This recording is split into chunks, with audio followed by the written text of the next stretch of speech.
कैसे हो मेरे प्यारे भक्तों।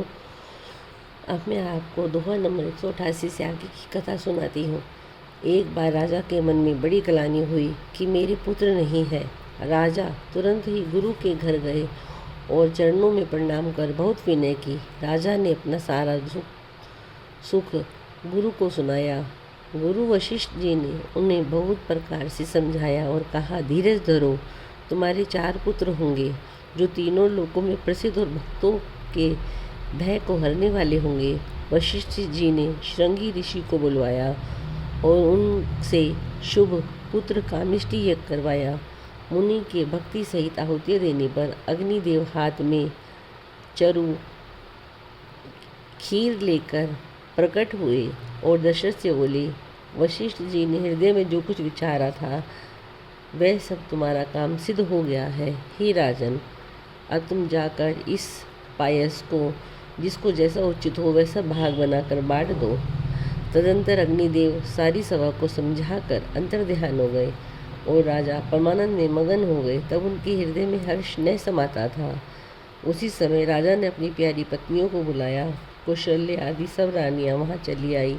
राजा ने पायस का आधा भाग कौशल्या को दिया और शेष आधे के 2 भाग किए।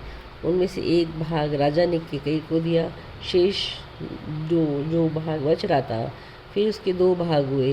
उसको राजा ने उनको कौशल्या और कैकेयी के हाथ पर रखकर उनकी अनुमति लेकर उनका मन प्रसन्न करके सुमित्रा को दिया।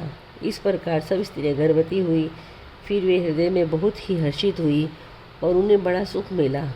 जिस दिन से श्री हरि लीला से गर्भ में आए, सब लोगों में सुख और संपत्ति छा गई। शोभाशील तेज की खान बनी हुई सब रानियां महल में सुशोभित हुई। इस प्रकार कुछ समय सुखपूर्वक बीता और वह अवसर आ गया जिसमें प्रभु को प्रकट होना था। योग, लगन, ग्रह, वार और तिथि सभी अनुकूल हो गए। जड़ चेतन सब हर्ष से भर गए, क्योंकि श्री राम जन्म सुख का मूल है।